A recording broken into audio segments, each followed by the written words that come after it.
그 한국청년위원회가 이제 2022년이었죠. 그때 3월에 제로페이와 같은 결제 시스템으로 청년페이를 발행하지 않았습니까?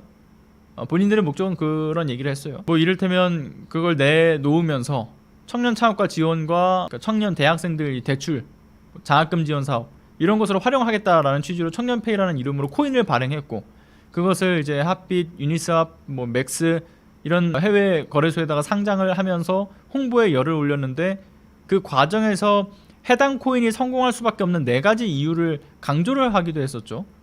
그래서 그 4가지 이유에 대해서 하나하나 좀 살펴보면, 첫 번째는 뭐였냐면 한국청년위원회 출범에 많은 전현직 국회의원들이 추대를 했다라고 했는데, 그거 뒤늦게 확인된 사실에 따르게 되면 대부분이 국민의힘 출신이었죠. 이를테면 정가빈 명예고문 국민의힘 출신이고, 이주영 명예고문 역시나 국민의힘, 허신행 명예고문 그 YS 시절에 그 장관직을 수행했던 사람이고요. 그리고 윤상현 명예고문 국민의힘 현역이죠. 친윤 핵심이기도 합니다. 정호준이었나요? 정호준 명예고문 안철수계 국민의당 출신이고 현 민평당 뭐 이런 얘기도 나오죠. 그리고 이동섭 명예고문 그 국민의힘 노원구 당협위원장이고 전 의원이죠. 반원익 명예고문은 뭐 경제계 인물로 추정된다 이런 얘기가 나오고요. 근데 이 단체의 설립자인 박성호 씨가 민주당에 적을 두고 있었고, 대선 기점 이후로 국민의힘으로 당을 옮긴 것으로 알고 있는데, 중요한 것은 이미 그 이전부터 국민의힘과 결을 함께 해왔다라는 것을 알 수 있는 대목이기도 합니다. 왜냐하면 거기에 이제 명예고문으로 올라간 사람들이 다 국민의힘이니까. 그리고 박성호 씨는 현재 그 국민의힘 고향갑으로 출마해가지고 예비후보 신분으로도 알려져 있죠. 그런데 이 박성호 씨가 국민의힘에 입당을 하면서 이런 얘기를 하기도 했었죠. 청년들은 그 나라의 미래를 생각하는 비장한 마음으로 국민의힘에 입당을 선언한다. 그리고 국민은 이미 사당화된 이재명의 민주당 찔러보고 아니면 말고식의 입법 독주 정책에 대한 피로감을 느낀다.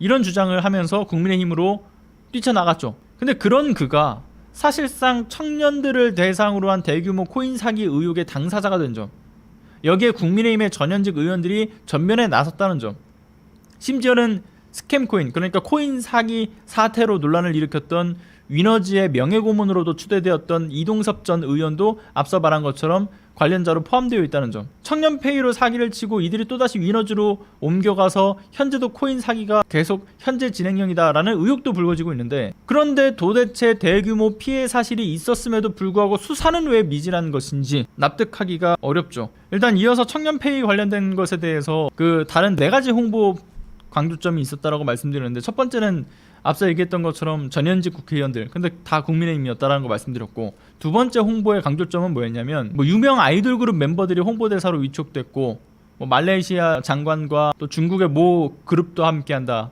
뭐 이런 얘기가 강조점으로 나왔었고요. 세 번째는 로데오 거리하고 뭐 상인 회의와도 이제 제휴를 했다. 네 번째가 주거, 일자리, 뭐 예술, 복지, 교육 어떤 이런 부분에 있어가지고 청년 문제에 대한 대안을 마련하기 위한 그런 청년 정책에 대한 지원을 위한 공익 사업을 하기 때문에 이것이 또 필요하다, 뭐 이런 식으로 강조를 했다라는 거죠. 근데 앞서 얘기했던 것처럼 이 4번째 강조점의 경우에는 청년 문제 해결을 위한 단체라는 포장지 뒤편에서는 코인 사기를 위한 밑밥 깔기, 한탕 해먹기가 있었던 것은 아닌가 매우 의심스러운 부분들인 거고, 그리고 사실 애초에 그 시작 지점부터 살펴보게 되면 코인을 상장했던 맥스라는 해외 그 거래소만 보더라도 알 수 있는 문제가 있었습니다. 맥스 다들 아시겠지만 그 코인 다단계, 피싱 문자, 먹튀 수법 논란으로 악명이 높은 가상자산 해외 거래소죠. 돈만 주면 상장시켜주는 해외 거래소를 통한 코인 다단계 사기가 많았고, 인지도가 없어서 사실상 뭐 자진 거래, 그를 통해서만 매매 상승, 그러니까 사실상 매매 상승은 불가능한 어려운 게 현실인데, 굳이 이 해외 거래소를 포함시켰다라는 것도 의미심장한 일이었죠. 그래서 결국은 해외 거래소에 상장된 날 마이너스 30% 떨어지고, 그 다음에 이제 마이너스 80%가 떨어지고, 그리고 결국은 상장 폐지가 돼서 거래가 종료됐던 것. 그래서 수많은 사람들이 피해를 입은 것 아닙니까? 그나마 다행이라고 해야 될까? 사실 아쉬운 점이 많은 다가올 7월에 가상자산 이용자 보호법이 시행되지 않습니까? 근데 그 내용의 핵심이 뭐냐면, 불공정 거래 행위에 대한 처벌 조항이 들어가 있고요, 투자자 보호를 위한 기반이 좀 담겨 있다라고 볼 수 있는데, 사실상 이게 너무 뒤늦게 안착됐다는 점도 문제고, 그리고 올해 7월에 이 가상자산 이용자 보호법이 나온다고 해도 사실 불안정 요소가 여전히 산적해 있다는 것도 우리는 논해야 되는 부분들이에요. 그러니까 아주 시급한 최소한의 내용만 담고서 이게 법안이 통과돼서 올해 7월에 시행되는 건데, 이래서 지금 국회 내에서도 이게 1단계 법안이다, 이후에 2단계에 대한 논의도 하고 있다 라고는 얘기해요. 근데 사실 2단계 입법까지의 규제 공백을 최소화해주지 않으면 안 되는 일들이 계속해서 벌어질 상황들이 펼쳐지고 있죠. 먼저 가상자산 사업자의 범위 안에 발행자를 포함시키는 일, 그리고 회계 처리와 어떤 공시 대상의 가상자산 사업자를 포함시키는 일도 필요합니다. 물론 지난달부터 그 외부회계감사법에 따라서 가상자산 사업자도 이제 포함된 것 아니냐라고 생각하실 수도 있는데, 뭐 국내 가상자산 사업자에 대한 이들, 그러니까 대부분이 외관법 대상이 아니고요, 발행자가 또 외국에 기반을 두고 있는, 본사가 외국에 있다 보니까 사각지대에 놓여져 있는 상황이죠. 그런데 지금의 국제사회의 흐름 자체가 가상자산에 대한 어떤 제도화, 여기에 열을 올리고 있고, 무엇보다 국내 가상자산 투자 사기 사건들이 증가하고 있기 때문에 서둘리 우리나라도 역시나 서둘러서 해당 법안에 대한 완성을 지금 지어야 된단 말이에요. 그래서 시행되는 법안 내용을 좀 간략하게 설명을 드리면, 왜냐하면 지금 시행되고 있는 법안과 그러면 여기서 어떤 부분이 부족한지가 논해져야 그 다음 2단계 법안에 대한 완성도 높은 법안을 만들 수 있지 않겠습니까? 그래서 일단 시행된 거는 사업자의 자격에 대해서, 예를 들면 벌금형 이상을 받은 대표자나 임직원, 이들이 대표나 임원을 맡을 수 없게끔 해야 되는 내용이 담겼어요. 근데 이걸 만약에 어기게 되면 사업자 말소가 이뤄질 수 있다, 이거고요. 그리고 주식시장에서의 미공개 중요 정보를 이용하는 행위를 금지하는 조항처럼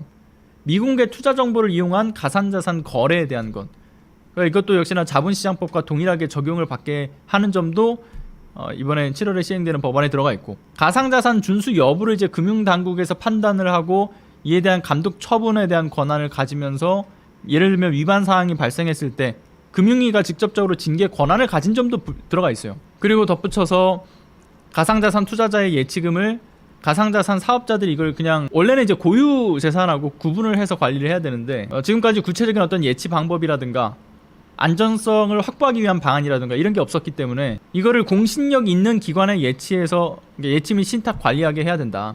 그리고 누구도 압류할 수 없다, 이런 것도 규정에 넣어놨어요. 그리고 또 하나 말씀드리면, 미국의 가상자산 거래소 FTX처럼 가상자산에 대한 출금 중단하게 되면서 투자자들의 유동성 위기를 겪었던 것, 이것을 방지하기 위해서 가상자산 거래소가 임의로 입출금을 통제할 수 없게끔도 이제 규정을 했고, 그리고 가상자산 사업자가 해킹이라든가 또는 전산상의 장애로 발생했던 투자자의 손실 부분, 이런 거 보상할 수 있게끔 보험 가입, 그리고 이거에 대한 대비할 수 있는 준비금 적립, 이런 것도 의무로 주어졌죠.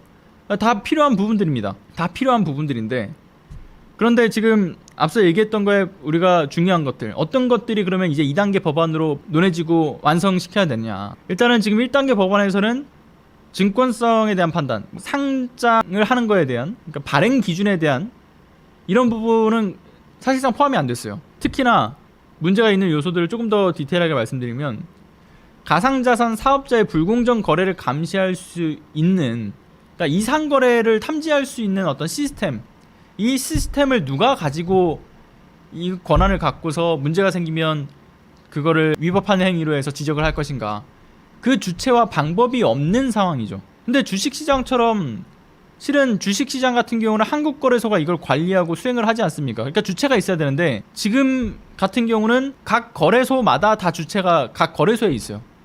각 거래소마다 이상거래 탐지를 하고 그거에 대한 대처를 하게끔 하는 것. 그러니까 사실상 고양이한테 생선 맡긴 꼴이나 다름이 없는 거죠. 그리고 묻지마 상장을 방지하기 위해서 앞선 청년페이처럼 막 상장이 대박 날 것이다, 막 이거 투자를 해야 되는 요소들이 있다, 이런 식으로 투자금을 모아서 튀어버리는 그 먹튀 사기를 방지하기 위해서도 이에 대한 보완들이 꼭 필요한 부분들입니다. 그리고 또 하나는 공시제도에 대한 것도 필요하죠. 각 거래소에 상장된 가상자산이 백서 형태로 해서 공시가 되는데, 공시 기준이 각 거래소마다 다 달라요. 지들 마음대로예요. 주먹구구식이에요.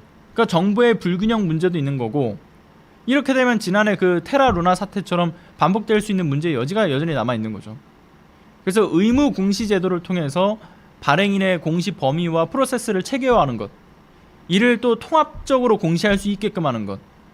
그래서 발행사의 검증을 표준화하는 것을 정립을 해야 됩니다. 그러니까 급한 불을 끄기 위한 1단계 법안은 마련이 되어 있지만 하루속히 2단계 법안도 마무리를 지어야 우리가 추후에 생길 수 있는 피해를 막을 수 있다는 것이고, 그러니까 더 이상 미룰 수 있는 과제가 아니다. 이 점을 좀 말씀을 드리고 싶네요. 안녕하세요. 시사발전소 소장 한지입니다. 시사발전소는 진실을 찾는 민주 언론으로서의 역할을 다하기 위해서 다양한 방법으로 활동을 이어나가고 있습니다.